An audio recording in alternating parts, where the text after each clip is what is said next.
सवाल ऐसा पूछो कि चार लोगों की फट जाए। कहीं ना कहीं मेडिकल स्टोर्स के जो संगठन वगैरह होते हैं उनका कहीं ना कहीं इन्वॉल्वेंस है क्या? एक डॉक्टर जब एक कोई मेडिकल पर्ची बनाता है तो क्या वो किसी को ये सजेस्ट कर सकता है कि वो आप उसी मेडिकल से ले लें? उस मेडिकल स्टोर वाले ने बकायदा उस पर्ची की फोटो खींची, सील लगाया और उसमें कुछ चीजें मेंशन की। जो पर्ची वो डॉक्टर तैयार करता है तो क्या उस पर्ची में कोई मेडिकल स्टोर का कोई भी दुकानदार हो या फिर जो एम्प्लॉय वो हस्तक्षेप कर सकता है उस पर्ची में या फिर कुछ मेंशन कर सकता है पेन से? स्वागत है दोस्तों आप सभी का वापस से मेरे व्लॉग पे। लगभग 5 से 6 दिन हो गया सरोना कॉलेज का जो एनएसएस कैंप है वो साले भाट में लगा हुआ है, जहाँ पे कल जो है जो हेल्थ डिपार्टमेंट की जो टीम थी उन्होंने शिविर लगाया था और बच्चों से बातचीत की, जिसमें मैं भी सम्मिलित था। एक्चुअल में क्या है कि मैं यहाँ का एक्स स्टूडेंट भी रहा हूँ और एनएसएस का वॉलंटियर है वो भी रहा हूँ। तो वहाँ कुछ कुछ ऐसे जानकारियां दे रही थी जो कि काफी यूजफुल थी और हमसे भी कुछ कुछ चीजें पूछी गई और जो सोशल कॉज से रिलेटेड कोई सवाल था वो भी पूछा गया। एक बार मेरा वीडियो जरूर देख ले, में आपको सारी बात समझ में आ जाएगी। तो जनरली मैं एक चीज देखता हूँ, जैसे कि ट्रीटमेंट वगैरह के लिए हो गया, हमारे यहाँ मेरी जो छोटी बहन है उसको मैंने ट्रीटमेंट के लिए लेके गया था। मेरे ख्याल से पर्टिकुलर किसी एक मेडिकल या फिर किसी डॉक्टर का नाम लेना मेरे ख्याल से उचित नहीं है वो चीजें। तो मेरा एक सवाल था सर, जब मैंने उस डॉक्टर के पास चेकअप के लिए लेके गया अपनी बहन को, खैर उनका चेकअप वगैरह हुआ, डॉक्टर ने जो सलाह दिया और उन्होंने एक मेडिकल पर्ची बनाई। मेडिकल पर्ची जब बनाया गया तो हमें ये बोला गया कि आपको फलाना फलाना मेडिकल से ही लेना है वो चीज। तो मैंने एक्सेप्ट कर लिया, चलो ठीक है लेने जाते हैं। तो एक सवाल तो मेरा आपसे सीधा सा है, हाँ या ना में, कि क्या एक डॉक्टर जब एक कोई मेडिकल पर्ची बनाता है तो क्या वो किसी को ये सजेस्ट कर सकता है कि वो आप उसी मेडिकल से ले लें? इसके अलावा जो पर्ची वो डॉक्टर तैयार करता है तो क्या उस पर्ची में कोई मेडिकल स्टोर का कोई भी दुकानदार हो या फिर जो एम्प्लॉय हो वो हस्तक्षेप कर सकता है उस पर्ची में या फिर कुछ मेंशन कर सकता है पेन से? नहीं कर सकता ना, कोई भी नहीं। तो सर मैंने ये चीज देखा है, ये चीज मैंने कांकेर में देखा है। मैं किसी पर्टिकुलर मेडिकल स्टोर का नाम नहीं लूंगा या फिर किसी भी डॉक्टर का नहीं। हमने बकायदा पर्ची बनवाया और हमें बोला गया कि आपको उसी मेडिकल स्टोर में जाके वो जो दवाई है आपको परचेस करने हैं, फिर वापस लेके भी आना है। मैंने वो पर्ची लेके उस मेडिकल स्टोर में गया, उस मेडिकल स्टोर वाले ने बकायदा उस पर्ची की फोटो खींची, सील लगाया और उसमें कुछ चीजें मेंशन की और वो पर्ची लेके मैं वापस डॉक्टर साहब के पास गया, तब उनका ट्रीटमेंट हुआ। तो ये चीजें, इस चीज के बारे में। और दूसरी बात, जैसे कि मैंने आप सभी से पूछा था कि धनवंतरी योजना के बारे में किसी को भी नहीं पता।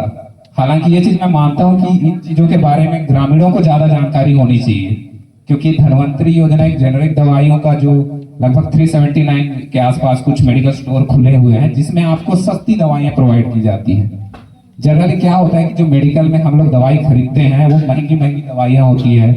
तो गवर्नमेंट जो है, जब जब कोई दवाई बनती है, जब उसमें एक्सपेरिमेंट होता है तो उसको जो एक्सपेरिमेंट करके उसको बनाया रहता है वो अपने नाम से पेटेंट करवा लेता है उस दवाई को।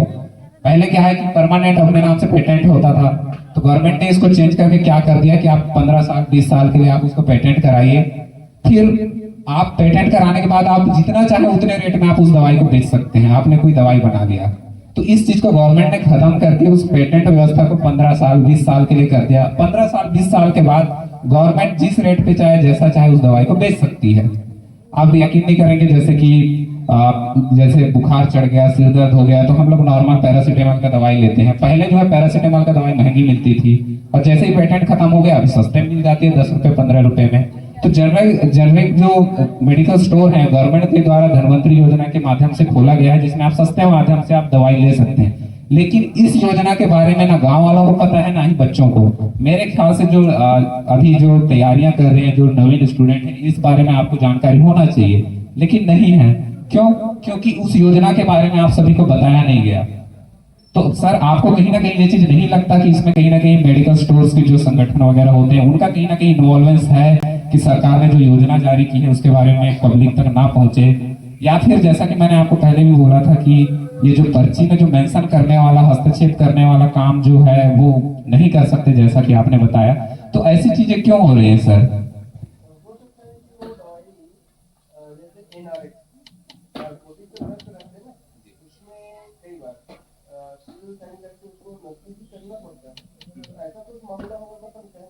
तो फिर सर मोबाइल में फोटो खींच के रखने का कोई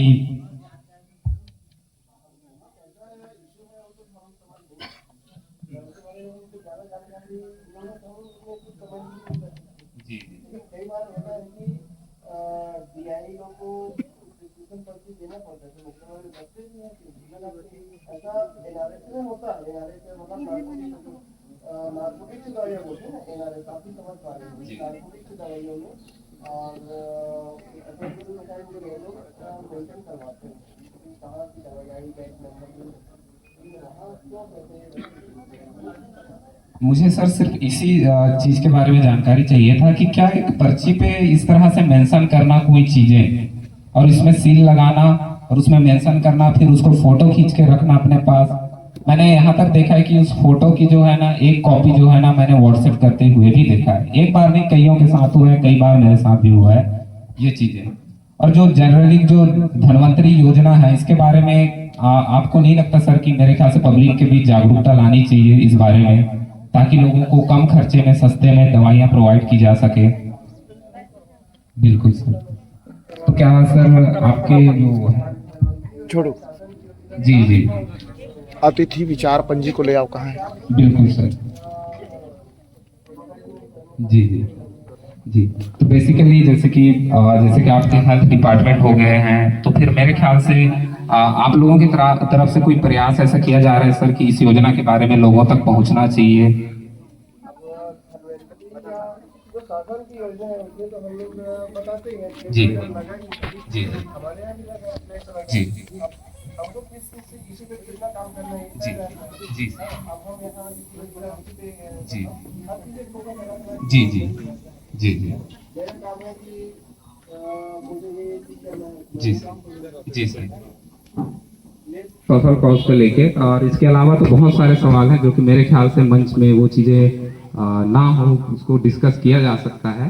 तो इतना आपने जानकारी दिया सर, मेरे लिए बहुत बहुत धन्यवाद सर आपका, थैंक यू। सामाजिक मुद्दे तो रखे ही गए, इसके अलावा जो हेल्थ रिलेटिव जो भी परेशानियां थी वो भी बताया गया। तो उसमें मैंने भी एक कुछ सवाल रखे थे अपने, जिसमें मैंने हाय बोल दो भैया, झाँक झाँक के क्यों देख रहे हो? कोई नहीं, मैं रिकॉर्ड कर रहा हूँ। जिसमें मैंने सामाजिक मुद्दों को भी ऐड किया था। उसके अलावा बहुत सारी चीज़ें थी जो मेरे ख्याल से पब्लिक को जानने की बहुत ज़्यादा आवश्यकता थी। इससे रिलेटेड मैंने कुछ कुछ सवाल किए थे, जिसपे भाई वाकई में मैं सच्ची बोल रहा हूँ, जिसपे उन्होंने कोई भी संतुष्ट होने लायक ऐसा कोई जवाब नहीं दिया। और आधे से ज़्यादा जो ऑफिसर जो आए थे उनका जो मुंह था वो समझ ही गए होंगे ऐसा सिचुएशन था। तो मुझे लगा था कि उस मैटर पे बात होनी चाहिए, लोगों को, गांव वालों को उस बारे में बात करनी चाहिए, लेकिन वो सिचुएशन क्रिएट नहीं हो पा रही थी, क्योंकि वो ऑफिसर्स हैं ना, वो अपने लैंग्वेज में बात कर रहे थे और पब्लिक जो है ना उस चीज़ को पूछ नहीं पा रही थी। अगर कोई जानकारी चाहिए तो वो भी नहीं पूछ पा रही थी, क्योंकि भाई वो ऑफिसर्स हैं, उनका बात करने का लेवल अलग था, मतलब फ्रेंडली नहीं था। थोड़ी सी साइंटिफिक लैंग्वेज थी, मेरे ख्याल से उस चीज़ को नॉर्मल लैंग्वेज पे भी बात किया जा सकता था। तो उन्होंने क्या है कि पब्लिक को कुछ पूछने का मौका ही नहीं दे रहे थे। तो मैंने क्या किया कि मैंने उन्हीं के विभाग से उठा के कुछ एक क्वेश्चंस किया। उसके बाद उनका जो मुंह था वो बंद हो गया था। तो मुझे लगता है कि आपको ये चीज़ें एक बार देख लेनी चाहिए, जरूर देखनी चाहिए। मैंने वीडियो पे डाला है वो सारी चीज़ें। ये ऐसे मुद्दे हैं जिन पे पब्लिक को चर्चा करनी चाहिए और पब्लिक को सवाल करना चाहिए, सरकार से भी और जो अधिकारी हैं उनसे भी।